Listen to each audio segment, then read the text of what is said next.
Hi everyone. Oh god, what was that? Hi everyone. I've come back because it is raining outside and I don't think my family can hear me, which is an amazing thing. I'm sorry if you can hear the rain in the background. It is raining super heavy. My outside of my house is flooding, so that is lovely. I'm really sorry, really sorry, but I'm gonna find something to read because why not? So I'll get back to you guys in a bit. Okay, I found one. This is a very good one. I've read this and it's I read all the stories before I record them, but this is a really good one and it makes me flustered every single time. This is a female reader and it has mentions I'll just put the word on the screen, and then it has mentions of OOC, which I have no idea what that is, I'm sorry. Yeah, female reader. It is called, I don't know what that says. Oh, that's probably German. Wait, let me see. Yeah, that's German. This is a Nishinoya Yuu, and it's called Heartbroken Cycle. And yeah, this is a very long one, so this is gonna be nice. Okay, let's start. Kyoko Shimizu was a quiet, obedient, and beautiful lady. On the other hand, YN was more of the opposite of her older sister.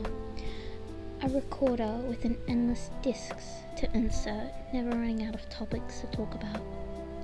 Although beautiful, the words that came out of her mouth were usually teasers and jokes that would randomly pop up in her head. The first time Nishinoya had seen her was when she visited the volleyball club in the first year. Kyoko was a year older than him. As if she was familiar with the gym, she just walked in to watch and converse with her older sister. He's seen her only a couple of times, whenever he's passed by the smaller classrooms to search for a missing teacher, or when he tried to peek from outside of the door to interact with his friends. When sitting without opening her mouth, she could be the same level as Kyoko. But to his surprise, once her lips parted, she immediately she immediately would get the classmates bursting giggles inside the room. It was fun and all, until he became one of the people she teased daily. At first he'd laugh, and then second, he'd have a stream coming out of the crown of his head. Tanaka, who was also infiltrated with Kyoko like him, occasionally joined the jokes towards him. He and YN seemed to click from time to time. Nishinoya, on the other hand, was another one of the people who liked Kyoko, although he already knew he had zero chances. Chances? Wow, new word. he had zero chances. Oh my god. Although he already knew the zero chances that would make her like him back, the fact that she once slapped him in the head, slapped his hard-headed face once, he knew his chances with her were up. He'd already accepted for no mark or handprint on his cheek. Yeah, oh my god, I forgot to... Okay, this is a soulmate Yuu, where once you touch your soulmate, it's like a handprint, you know, those things like when you... It's like a heated kind of thing, not really. When you like touch something, your handprint, whatever you touched, your handprint or how you touched it is left on it for a bit. I forgot to mention that, sorry. Yeah. He'd already expected no mark or handprint to appear on his cheek, yet he couldn't ignore the stinging pain in his heart had felt deep inside his chest. He eventually practiced non-stop for a full week, bruises forming around his elbows and knees from intense training. That was the first time he'd formally meet Yan. His captain already left, fully trusting him and giving him the keys to lock the gym. Tanaka, however, stayed longer to keep Nishinoya accompanied. He never acted in such a way, just when he had his bad days, which was almost never. If so, it would only be once a blue moon. This got Tanaka feeling something was wrong. Nishinoya wasn't the type to open up easily, but would gladly accept anyone who'd open up to him with open arms. The words that unknowingly give out to his mates were always the push and support that they needed. He isn't someone who'd usually be all secretive, but he'd for some reason give in when you call him his upperclassman. After his countless throws and hits of the volleyball, he laid on the hard rubber ground of the gym. He stared directly at the ceiling, his pupils unfocusing. Once he had laid there silently, that was when he finally felt pain from the bruises that built up on his skin, arms and legs. But he knew that none of those could ever be more painful than what his heart had felt. The burning sensation started to spread out from his palm, from the overhead passes, his wrist and arm from the underhand passes, and his heart from the heartbreak he was going through. He heaved a large sigh while blankly staring at the wall. He had just told Tanaka to go change and he would clean up.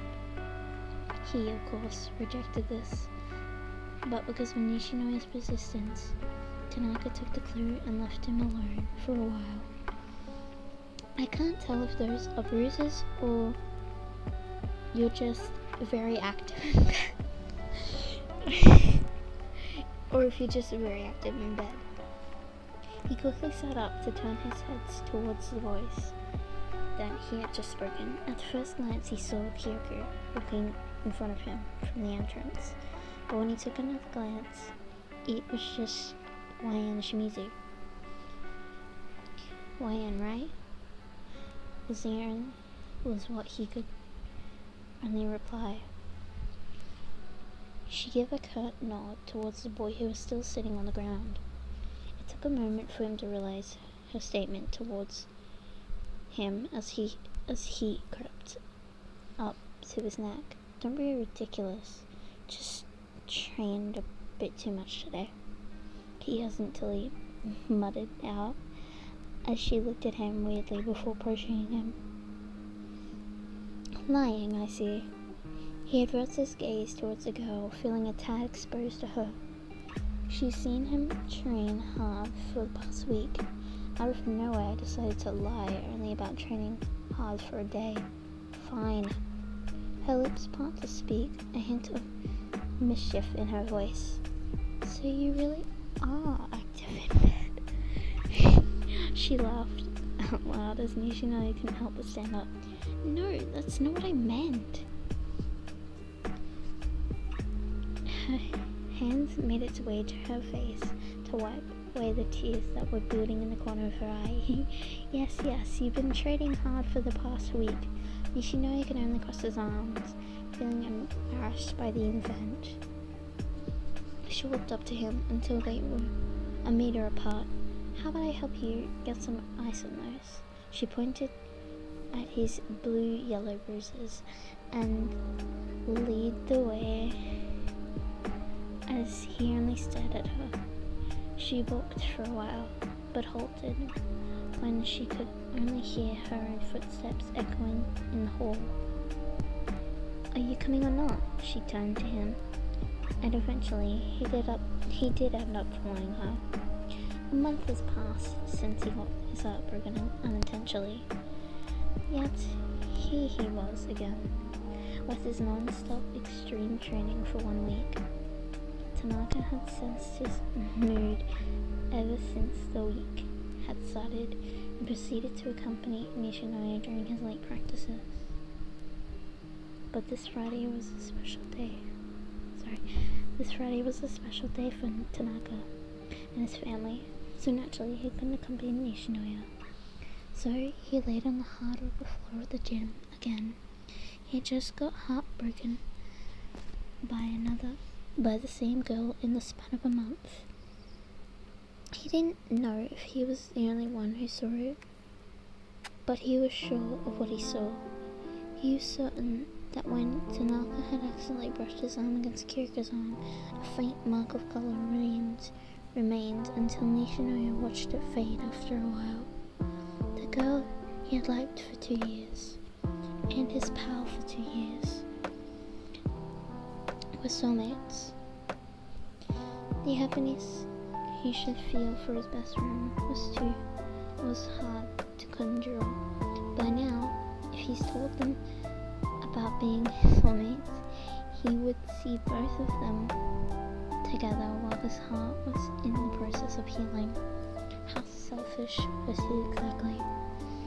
It wasn't as if he owned Kiriko, not that she was an object. It was just his jealousy, and how he envied his pal being soulmates with the girl he wanted to be with. Another week of bed activities. His thoughts were cut off as he suddenly felt a wave of deja vu rush towards him. Oh, it stopped raining.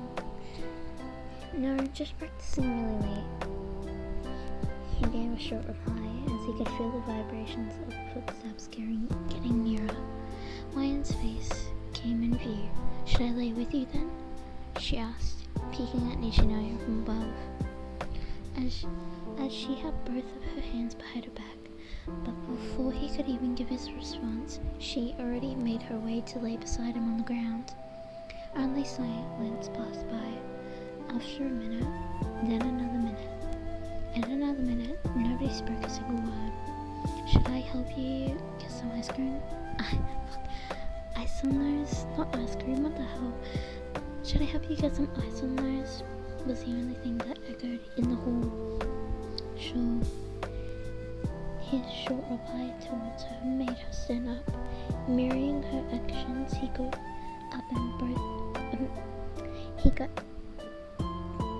up to both of his feet. "Come quick."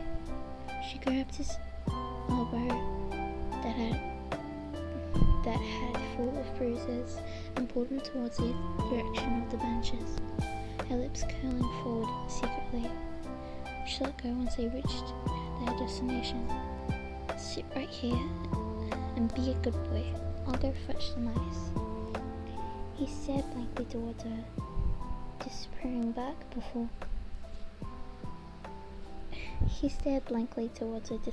back before he could process what just happened.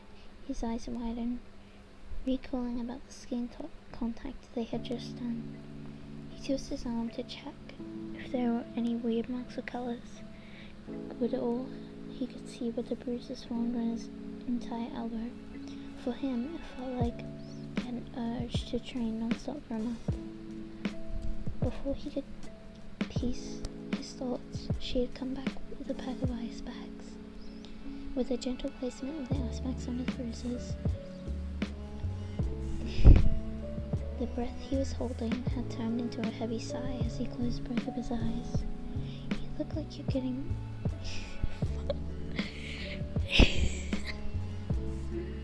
"You look like getting..." I can't even talk. "You look like you're getting sucked off right now." The eyes he had just closed immediately opened after a brief moment to look at her. His cheeks again flushed at her bold statement. "You sound like you're always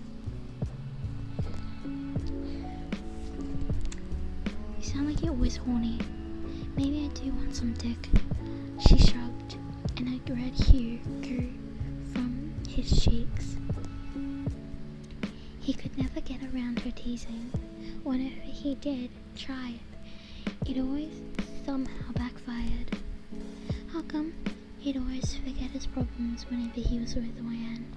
Now, he just felt silly for practicing for weeks because of heartbreak. It's late now. I better get you home before I start teasing you again instead of trying to flirt. Without any delay, she had already left the hall in just the blink of an eye, leaving a confused Nishinoya behind. When Nishinoya had finally decided to sleep, his blankets tucked in and his hair combed down to his forehead, something clicked in his head. His feet made its way to the carpeted floor to rush and open the lights. He twisted his arm to look at his elbow. There was a completely clear, healthy patch of skin on his elbow. What he saw before weren't bruises. Those were soulmate marks. Monday came, and he wasn't too sure on how to face his supposedly soulmate.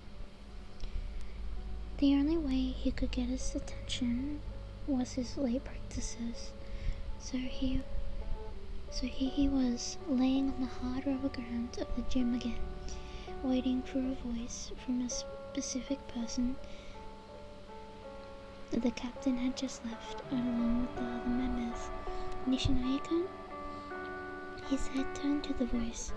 At first glance, it was Wayan Shimizu. When he took another glance, it was Kyoko Shimizu. Practicing late again, are you? She asked him, as he was waiting outside the gym. Yes, are you waiting for Ryu, perhaps? But even without any response, her face had already answered his question. Tanaka-kun is here. I'll see you again tomorrow. With a wave of goodbye from both Tanaka and Kyoko, they both leave to go back home together. Moments of silence pass. Not a single voice or footsteps were heard from the gym. He had been too much of a coward. His pride was too high for him to admit the truth. Looks like someone is feeling under the weather. Relief flushed over his worried demeanor as he looked at her. If you're feeling down, just know I can fill you up anytime. She winked. Without stuttering, he blurted out randomly, I'd take that offer. I think it would look interesting if my dick was covered in soulmate marks. What the frick did I just read? Oh my